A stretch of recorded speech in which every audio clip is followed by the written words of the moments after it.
संपत रात को अपने खेत की पहरेदारी कर रहा था। काफी ज्यादा थकान आ गई है।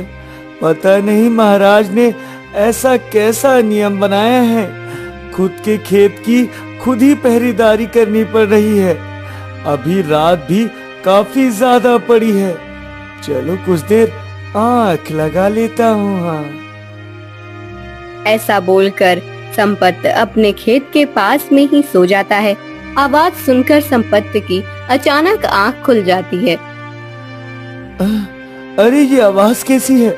मैंने ये आवाज पहली बार सुनी है। चलो मैं खेत की सीमा पर देख कर आता हूँ, आखिर क्या भला है। ऐसा बोलकर संपत खेत की सीमा की ओर जाने लगता है।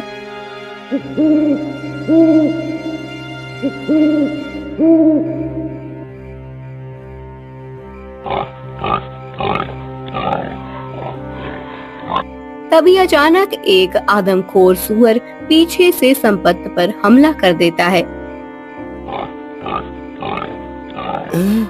अरे ये तो आदमखोर सुअर है। कोई मुझे बचाओ, कोई मुझे बचाओ। वो आदमखोर सुअर अपने नुकीले दांतों से संपत को मौत के घाट उतार देता है।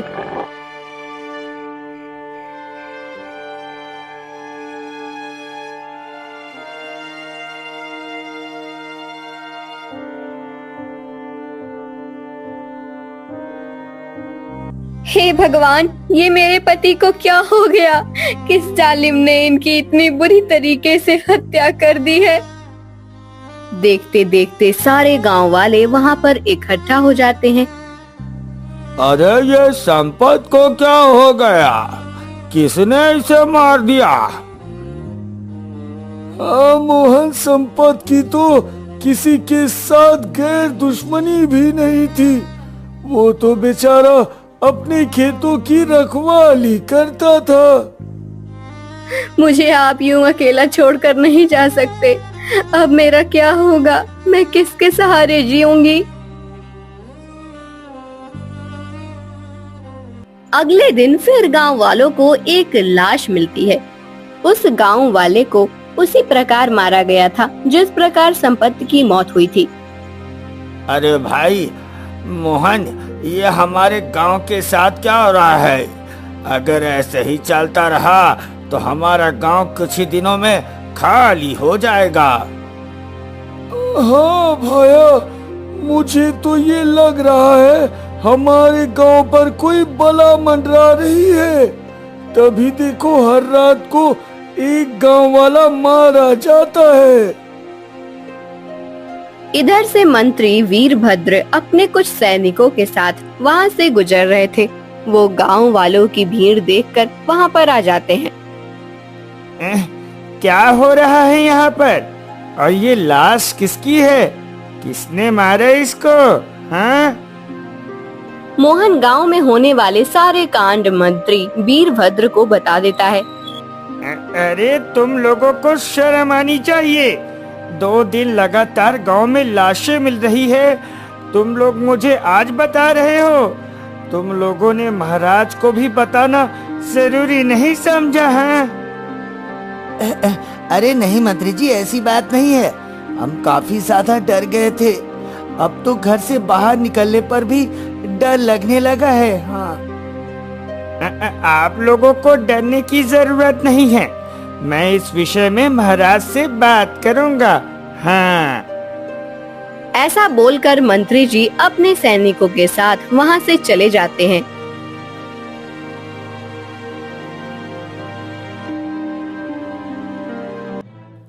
महाराज, गांव में काफी ज्यादा लोगों की मौतें हो रही है महाराज। मंत्री जी, हमारे राज्य में अचानक ये सब हो गया और आप हमें आज बता रहे हो? महाराज, ये सारी गलती गांव वालों की है। वो काफी ज्यादा डर गए थे। कोई घर से बाहर ही नहीं निकल रहा था। मुझे खुद इस घटना के बारे में आज पता चला महाराज। हाँ ठीक है मंत्री जी। मुझे तो लग रहा है ये जरूर कोई चोर लुटेरों का काम होगा, वरना ऐसी घटना हमारे राज्य में पहले कभी घटित नहीं हुई। नहीं महाराज, ये कोई चोर लुटेरे और डाकुओं का काम नहीं हो सकता, क्योंकि अगर उनको लूटना होता तो घर में घुसकर डाका डालते। कोई खेत में भला क्यों किसको मारेगा? हाँ रानी साहिबा, आपने सही कहा। मुझे तो कुछ और ही दाल में काला लग रहा है। हाँ मंत्री जी, आप जल्द से जल्द पता लगाइए कि ऐसा आखिर कौन कर रहा है और क्यों कर रहा है। महाराज, मेरा नाम भी वीरभद्र है। मैं आपको वचन देता हूँ, 2 दिन के अंदर उस खूनी को आपके सम्मुख पेश कर दूंगा। हाँ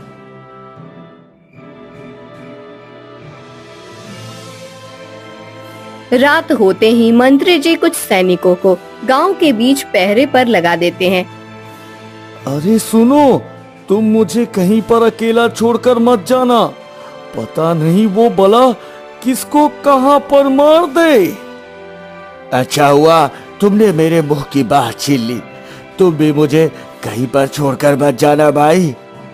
सैनिक ऐसा बोल ही रहे होते हैं, तभी उन्हें किसी के पैरों की आवाज सुनाई देती है। अरे सेनापति, तुम यहीं पर रुको, मैं देख कर आता हूँ आखिर इतनी रात को कौन गांव में दाखिल हुआ है। ऐसा बोलकर सैनिक उस आवाज की ओर जाने लगता है।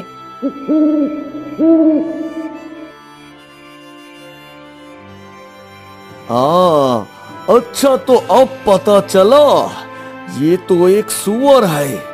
गांव वाले फालतू में ही डर रहे थे।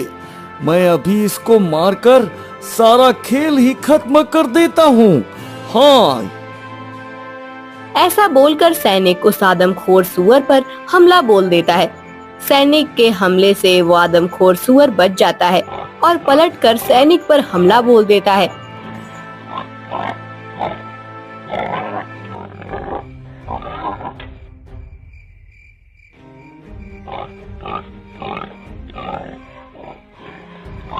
एक सैनिक कैसे भी करके वहां से बच निकलता है।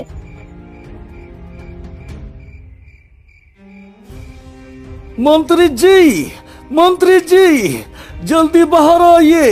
हमारे सारे सैनिक भाई मारे गए हैं, जल्दी आइए। अरे सेनापति, ये तुम्हें क्या हुआ और ये तुम्हारे शरीर पर चोट कैसे आई है? सैनिक उस खूनी आदमखोर सुअर के बारे में सारी घटना मंत्री वीरभद्र को बता देता है और वहीं पर ही मर जाता है। हे भगवान, सारा कांड एक आदमखोर सुअर कर रहा है। मेरे सारे सैनिकों को उसने मार गिराया। मुझे लगता है वो सुअर काफी ज्यादा खतरनाक और हैवान है। मुझे इस विषय में सुबह महाराज से बात करनी होगी। हाँ। अगली सुबह मंत्री जल्दी ही राजमहल आ जाता है।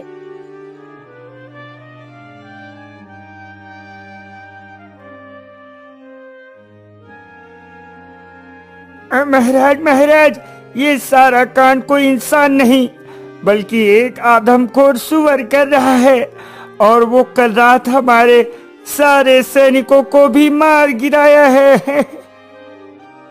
क्या? एक आदमखोर सुअर? मंत्री जी, ये तो काफी लज्जा वाली बात है। एक सुअर इतना ताकतवर कैसे हो सकता है जो हमारे महान सेनापतियों को भी मार गिराया? मैं कुछ नहीं जानता मंत्री जी, आप जल्द से जल्द कैद करें उसे, वरना वो राजमहल तक भी पहुंच सकता है। महाराज, उस सुअर को पकड़ने के लिए मेरे पास एक योजना है। क्या? कैसी योजना मंत्री जी, हमें भी बताइए।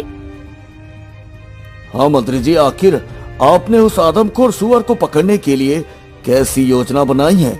थोड़ा विस्तार से बताइए।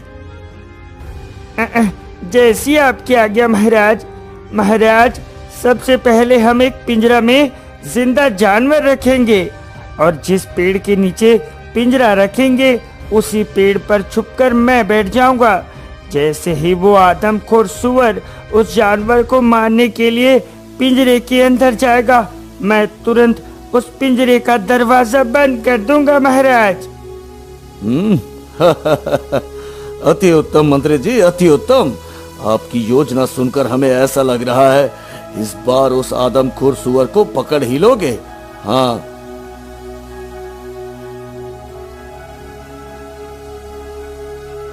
सुनो गांव वालों, हम उस आदमखोर सुअर को पकड़ने के लिए एक युक्ति बना रहे हैं। जब तक वो पकड़ा न जाए तब तक आप अपने घर में ही रहिए। हाँ मंत्री जी, आपने सही कहा, हम सब घर के अंदर ही रहेंगे। हमें बस आप कैसे भी करके इस मुसीबत से छुटकारा दिलवाइए भाई। हाँ, आप चिंता ना करें, उस आदमखोर सुअर की ये रात आखिरी रात होगी। हाँ, कुछ ही देर में रात हो जाती है। मंत्री अपनी योजना के मुताबिक एक पिंजरे में हिरनी का जिंदा बच्चा अंदर छोड़ देता है और खुद एक पेड़ पर सट कर बैठ जाता है। बस एक बार वो सुअर इस पिंजरे के अंदर चला जाए, फिर मैं उसको दिखाता हूँ मंत्री वीरभद्र का जलवा। हाँ। मंत्री अपनी तारीफ कर ही रहा होता है, तभी उसको किसी के दौड़ने की आवाज सुनाई देती है। लगता है वो आदमखोर आ गया। अब मुझे सारा काम सावधानी पूर्वक करना होगा। इस बार अगर वो आदमखोर सुअर बच गया तो मैं कहीं कह नहीं रहूंगा। अब जैसे ही वो सुअर पिंजरे के समीप आता है, वो पिंजरे में ना घुसते हुए सीधा उस पेड़ पर हमला कर देता है जिस पर मंत्री जी विराजमान थे। अब मंत्री वीरभद्र भी पेड़ से नीचे उतरकर उस सुअर पर हमला बोल देते हैं। उस हमले में मंत्री जी सुअर के आगे वाले पैर पर तलवार से वार कर देते हैं। सुअर वहाँ से भागने लगता है। मंत्री वीरभद्र भी उस सुअर का पीछा करने लगता है। अंधेरे का फायदा उठाकर वो सुअर खेतों के अंदर घुस जाता है। ये आदमखोर सुअर फिर से बच गया, लेकिन मैं भी देखता हूँ ये मेरे चंगुल से कितने दिनों तक बचता रहता है।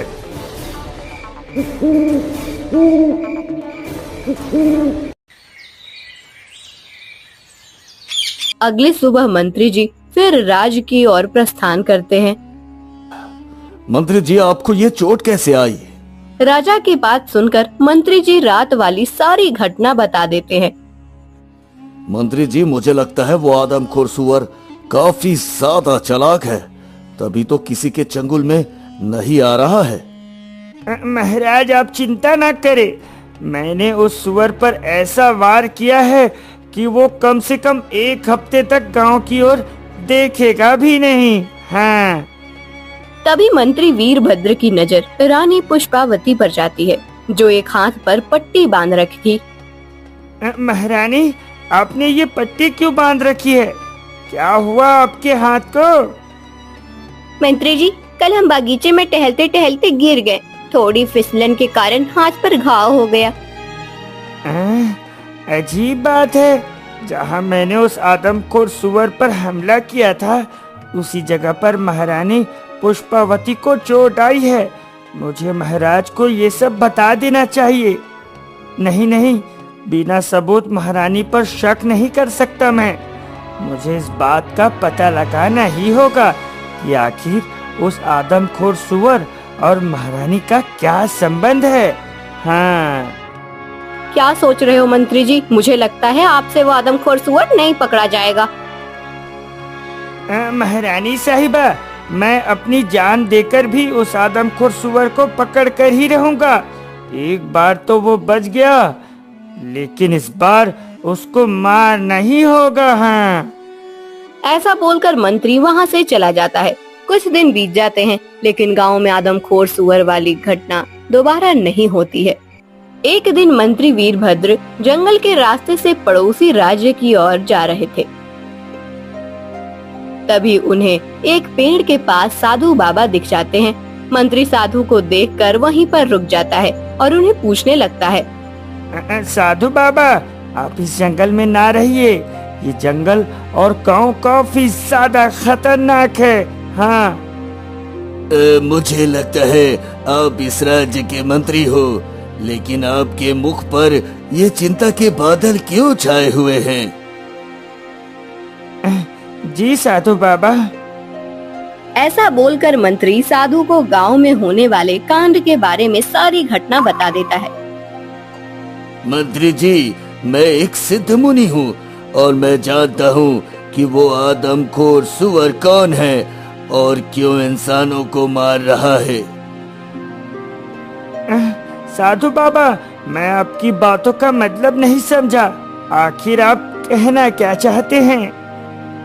मंत्री जी, वो आदमखोर सुअर और कोई नहीं बल्कि इस राज्य की रानी है, यानी आपकी रानी साहिबा पुष्पावती, और वो हमेशा जवान रहने के लिए इंसानों को मार रही है।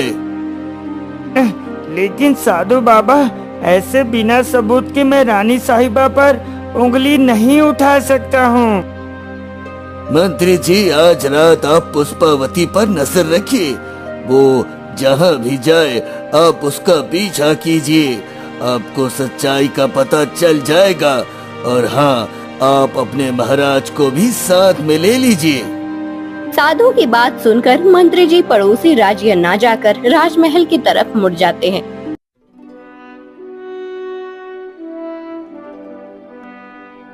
महाराज, मैं आपको आज एक ऐसी सच्चाई बताने जा रहा हूँ जिसे सुनकर आप गुस्सा भी हो सकते हैं और आप मुझे दंड भी दे सकते हैं। मंत्री जी, अगर आपकी बात सच निकली तो मैं भला क्यों दंडित करूंगा आपको। आप सच्चाई बताने का कष्ट करें। महाराज, वो आदमखोर सुअर और कोई नहीं बल्कि आपकी पत्नी रानी पुष्पावती है, और वो ये सब जवान और सुंदर दिखने के लिए कर रही है, क्योंकि जहाँ मैंने सुअर पर तलवार से हमला किया वहाँ पर ही रानी साहिबा को चोट लगी है। मंत्री जी, ये आप क्या कह रहे हैं? अगर आप उस आदमखोर सुअर को नहीं पकड़ सकते तो रहने दो, लेकिन पुष्पावती पर इल्जाम लगाने की आपकी हिम्मत कैसे हुई? आपको पता है रानी पुष्पावती हमें बिना बताए कुछ भी काम नहीं कर सकती। महाराज, मैं जानता था आपको मेरी सच्चाई जरूर चुभेगी, लेकिन मेरे पास सबूत है। आज रात आप मेरे साथ रहिए, मैं आपको पूरी सच्चाई आंखों से दिखा दूंगा। हाँ ठीक है मंत्री जी, हम आपको एक मौका जरूर देंगे। अब जैसे ही रात होती है, रानी पुष्पावती महल से बाहर आती हैं और वो गांव की तरफ जाने लगती हैं। अब राजा और मंत्री भी रानी का पीछा करने लगते हैं। अब रानी चलते चलते गांव के समीप जंगल में आ जाती है, जहां पर एक तांत्रिक धूनी जमा कर बैठा था।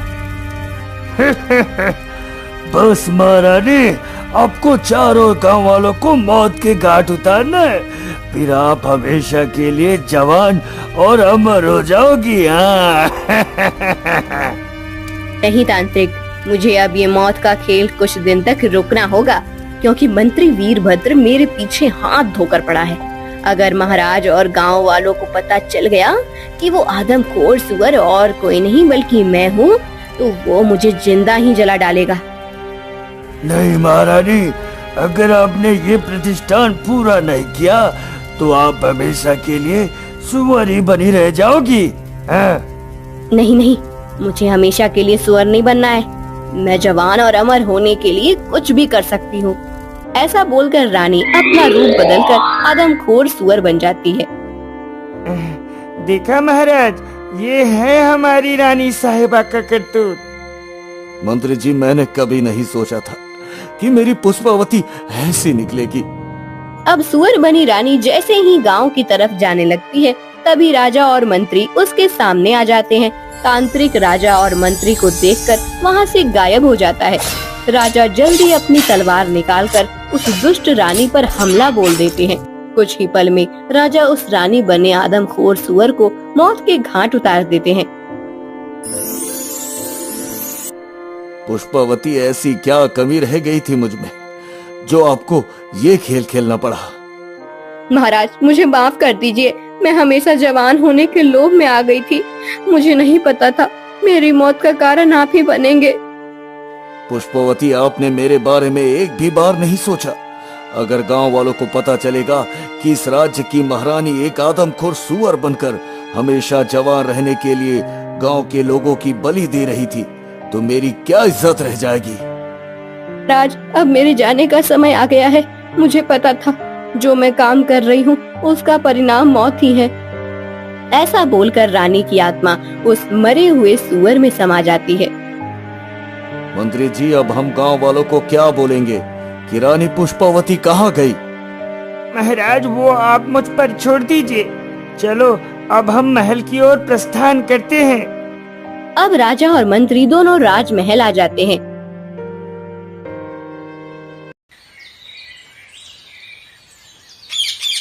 जैसे ही सुबह होती है, मंत्री जी फिर उस साधु बाबा के पास आते हैं। साधु बाबा, आपने जो बताया वो सच निकला, लेकिन एक विडंबना है। मंत्री जी, अब कैसी विडंबना आ गई? साधु बाबा, आपको तो पता है वो आदमखोर सूअर राजा की पत्नी पुष्पावती थी और हमने उसे मौत के घाट भी उतार दिया। लेकिन जब गांव वाले पूछेंगे कि रानी पुष्पावती कहाँ है, तो हम उनको क्या जवाब देंगे? मंत्री जी, बस इतनी सी बात। आप गांव वालों को बोल दीजिए आदमखोर सूअर को महारानी ने मारा है और वो उससे लड़ते लड़ते खुद अपने प्राण निछावर कर दी, और उस सूअर की लाश गांव वालों को दिखा दीजिए। साधु बाबा, आपने मेरी इतनी मदद की है, मैं आपका यह एहसान जिंदगी भर नहीं भूलूंगा बाबा जी। ऐसा बोलकर मंत्री जी वहाँ से चले जाते हैं और गांव वालों के बीच में आ जाते हैं। गांव वालों, वो आदमखोर सूअर मारा गया। हाँ, और उस आदमखोर सूअर से लड़ते लड़ते हमारी रानी साहिबा ने अपने राज्य के लिए अपने प्राण गंवा दिए। रानी साहिबा इतनी बहादुर निकलेगी, हमें पता नहीं था। हमें बचाने के लिए उन्होंने अपने प्राणों की बलि दे दी। अरे वाह! तभी सैनिक उस मरे हुए सूअर की लाश लेकर आते हैं। अब गांव वाले ये मान चुके थे कि उस आदमखोर सूअर को महारानी ने मारा है और वो सूअर से लड़ते लड़ते खुद भी मारी गई है। मंत्री जी, आपने इस राज्य को बचाने के लिए बहुत उपकार किए हैं। हम तो यही चाहते हैं कि हर राजा के पास आप जैसा मंत्री होना चाहिए। अब राजा प्रताप सिंह ने भी दूसरा विवाह कर लिया था और वो खुशी खुशी अपना राजपाट संभालने लगे।